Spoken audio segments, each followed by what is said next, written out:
Salam alaikum wa rahmatullahi wa barakatuhu, mes frères, mes sœurs, alhamdulillah, wa la ilaha illallah, wa la hawla, wa la quwwata illa billah.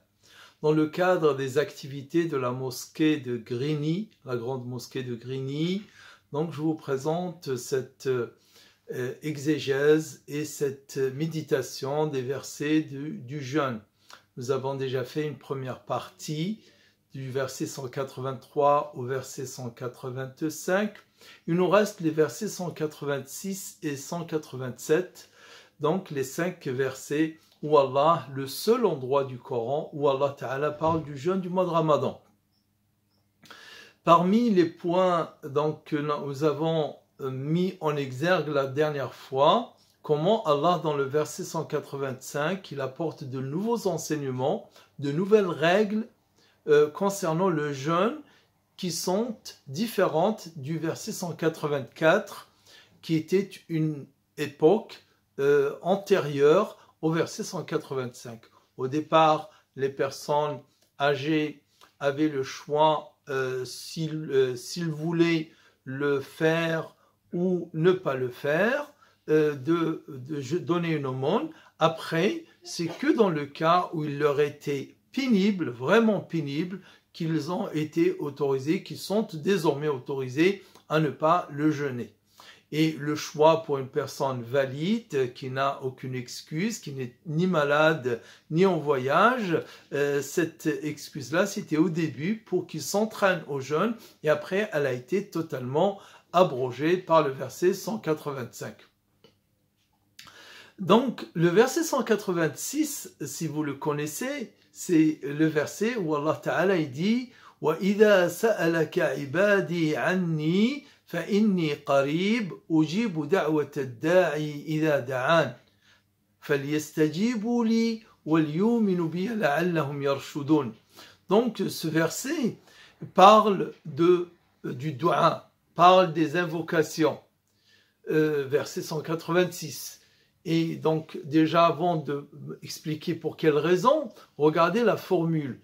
Dans le Coran, il y a de nombreux endroits, dans de nombreuses sourates, des versets où Allah Ta'ala dit « Yas'alunaka an » on t'interroge sur ce sujet « Yas'alunaka an ash-shahr al-haram » « Yas'alunaka an al-khamri wal-maysir » « Yas'alunaka an kada » plusieurs sujets. Et Allah subhanahu wa ta'ala dit قُلْ يَسْأَلُونَكَ عَنِ الْمَحِيضِ يَسْأَلُونَكَ قُلْ. À chaque fois, Allah, il dit au prophète sallallahu alayhi wa sallam, dis-leur. Donc, quand on t'interroge, dis-leur ceci, dis-leur cela, donne-leur la réponse. Sauf cet endroit-ci, le verset 186, où Allah Ta'ala dit au prophète, il ne répond pas au prophète, il répond directement à ceux qui interrogent le prophète. وَإِذَا سَأَلَكَ عِبَادِي عَنِّي, il ne dit pas, dis فَإِنِّي قَرِيب. Il répond directement à Allah Ta'ala, إِنِّي قَرِيب. Si on t'interroge, mes serviteurs, mes adorateurs t'interrogent à mon propos, mes serviteurs t'interrogent à mon sujet, qu'ils sachent que je suis tout près d'eux et j'exauce l'appel de celui qui m'invoque. Qu'ils sachent, Allah Ta'ala donc répond, qu'ils sachent. Il ne dit pas, dis-leur de savoir que. Et ça, il y a une subtilité qui est très très belle, à savoir qu'Allah Subhanahu wa Ta'ala nous répond directement, sans intermédiaire. Donc, quand on interroge Allah Ta'ala, quand on invoque Allah Ta'ala, quand on prie Allah Ta'ala, quand on supplie Allah Ta'ala, nos supplications, nos prières, nos invocations, elles vont directement à lui, sans intermédiaire, et lui, élevé soit-il, il nous répond aussi sans intermédiaire. Ce qui montre aussi le sens de la fin du verset فَإِنِّي قَرِيبٌ أُجِيبُ دَعْوَةَ الدَّاعِي إِذَا دَعَانِ. Je suis proche, j'exauce l'invocation de celui qui m'invoque. Donc Allah Ta'ala, dans ce verset, il nous dit bien sa proximité. D'ailleurs, à ce propos, il y a un hadith dans lequel il est dit que les compagnons du prophète sallallahu alayhi wa sallam ont interrogé le prophète. Ils ont dit, alors, notre Seigneur est proche et on va juste chuchoter nos demandes, ou bien il est loin et là on est obligé de lever la voix. Aqaribun rabbuna fanunadih am ba'idun aqaribun rabbuna fanunajih am ba'idun fanunadih. Un nida, c'est l'appel à voix haute. Et un najwa, c'est le fait de chuchoter, de dire, de murmurer juste là, ce qu'on veut exprimer. Et donc Allah Ta'ala dans ce verset nous dit que je suis proche, j'exauce l'invocation de celui qui m'invoque. Alhamdulillah. Donc pour sa proximité et Alhamdulillah pour sa promesse, subhanahu wa ta'ala, de nous avoir promis que nos doigts sont exaucés. Et là, peut-être certains se posent la question, comment se fait-il que tous les doigts sont exaucés alors qu'il m'arrive, voire j'ai des doigts, plein de doigts peut-être qui ne sont pas exaucés.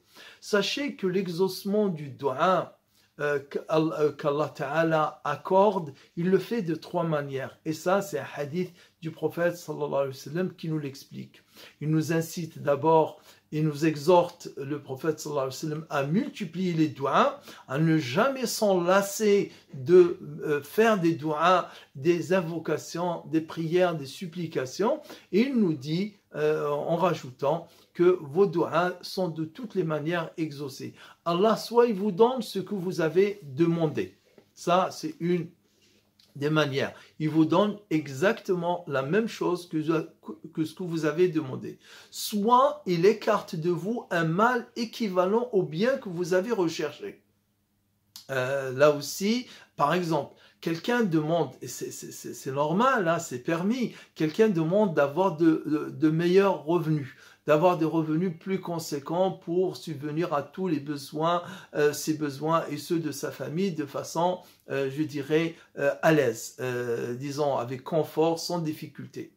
Allah peut ne pas laisser son revenu stable comme avant de faire son doigt. Seulement, il va lui accorder la baraka, il va lui accorder la bénédiction dans son salaire. Alors, le même revenu qu'il avait avant, il va avoir la possibilité de faire des dépenses plus importantes que celle qu'il faisait avant. Et ça, c'est la baraka, c'est la bénédiction. Donc Allah, soit il accorde ce qui a été demandé, ou bien il écarte un mal, cette difficulté qu'on a peut-être pour certains à joindre les deux bouts donc du mois. Et donc Allah Ta'ala, en mettant la baraka dans ses revenus, en mettant la baraka dans ses ressources, il pourra dépenser avec moins de difficultés. La troisième manière d'exaucer les doigts, c'est qu'Allah Ta'ala réserve la récompense dans l'au-delà. Allah, il ne va pas t'exaucer ton doigt dans ce bas monde, mais pour l'avoir supplié, pour l'avoir prié, pour avoir exprimé une demande, une prière, Allah Ta'ala va te donner la récompense de celle-là, et peut-être que, qui sait, c'est la meilleure. Hein, avoir le jour où tu en auras besoin, tu la trouveras. Allah il te dira, cette hasana-là, hein, cette récompense-là, ce n'est pas un acte que tu as fait, ce n'est pas une prière que tu as faite, une demande que tu as faite, mais un doua que tu as exprimé. Je ne te l'ai pas donné dans le bas monde, je te le donne aujourd'hui, ici. Et là, la personne, le musulman, la musulmane sera ravie, il sera heureux et joyeux de trouver cette récompense qu'il ne soupçonnait pas. C'est donc le verset 186. Ensuite, verset 187, Allah Ta'ala va reprendre à parler du jeûne, et aussi, je ne l'ai pas précisé, la présence de ce verset 186 au milieu des versets 183, 184, 185 qui parlent du jeûne, et le verset 187 le plus long, hein, aussi long que les 3 versets 83, 84, 85, après la centaine, et ce verset-là, la présence du verset du doua au milieu, c'est pour nous montrer, c'est pour nous indiquer, c'est pour attirer notre attention que le mois de Ramadan, c'est le mois par excellence où on doit multiplier les doigts. Donc, pour les jours qui restent, multiplions les doigts pour vous, pour votre famille, pour la communauté et nos frères et sœurs qui souffrent de par le monde et pour l'humanité tout entière, notamment pour cette pandémie, qu'Allah subhanahu wa ta'ala soulage l'humanité. Verset donc 187, Allah ta'ala dit « Il vous est permis de tirer plaisir de vos femmes pendant les nuits du jeûne. Elles sont des couvertures pour vous, comme vous êtes des couvertures pour elles. Elles sont un vêtement pour vous, et vous êtes un vêtement pour elles. Allah sait que vous trichiez parfois avec vous-même, mais il vous a accordé le pardon, mais il a accepté votre repentir, il vous a accordé le pardon. Vous pouvez désormais avoir vos rapports avec elles en observant ce qui vous est prescrit par Allah. Vous pouvez aussi manger et boire. Vous pouvez aussi manger et boire du soir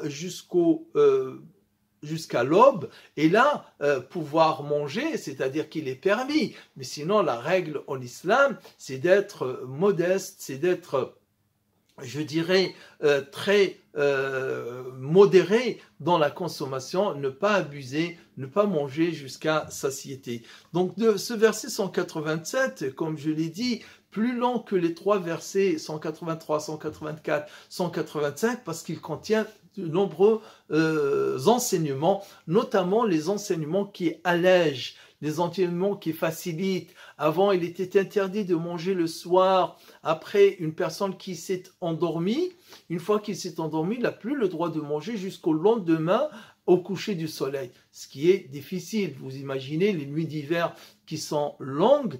Une personne doit passer, s'il s'endort au milieu de la nuit, toute la deuxième moitié de la nuit, il ne pourra plus manger parce que le sommeil casse, je dirais, le jeûne ou bien les journées de jeûne entre celles de la veille et celles du lendemain. Le jeûne, il commençait pour ainsi dire, et après le sommeil. Une fois qu'on s'est endormi, ça y est, une nouvelle journée de jeûne est entamée jusqu'au lendemain, au coucher du soleil. Mais Allah Ta'ala, par ce verset, il dit « Kulu wa sharabu hatta yatabayyana lakum al-khayt al-abyadu min al-khayt al-aswadi min al-fajr » Mangez et buvez jusqu'au moment où vous pourrez distinguer la blancheur du fil blanc du fil noir.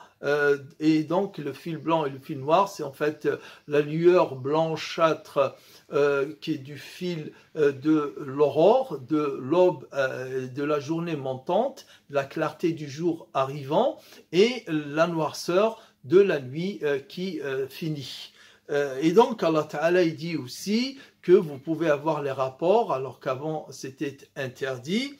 Et pour finir, Allah Subhanahu wa Ta'ala nous dit « Alors observez le jeûne jusqu'à la tombée de la nuit. Abstenez-vous également d'avoir des rapports pendant la retraite rituelle. » La retraite rituelle qui est l'i'tikaf, qui est une adoration fabuleuse de se retirer dans une mosquée. Le monachisme est interdit dans l'islam, mais pour le mois de Ramadan, il est permis de passer 10 jours de retraite loin, je dirais, de la société et se consacrer entièrement à l'adoration, se consacrer entièrement à la dévotion, le dhikr, la lecture du Coran, les invocations, et ça c'est une adoration très très spirituelle. Donc le verset se termine par cette spiritualité, et le tout dernier morceau, et Allah Ta'ala dit, telles sont les limites fixées par Allah. Tilka hududullah, fala taqrabuha. Ne vous en approchez pas. Ne vous en approchez point. C'est ainsi qu'Allah expose clairement ces versets aux hommes pour qu'ils soient fidèles, pour qu'ils soient pieux. كذلك يبين الله آياته للناس لعلهم يتقون. Donc la sourate commence par la piété et se termine, les versets plutôt commencent par la piété et se terminent par la piété. Puisse Allah nous accorder la piété et accepter nos jeûnes. Amin. Walhamdulillahi Rabbil Alamin.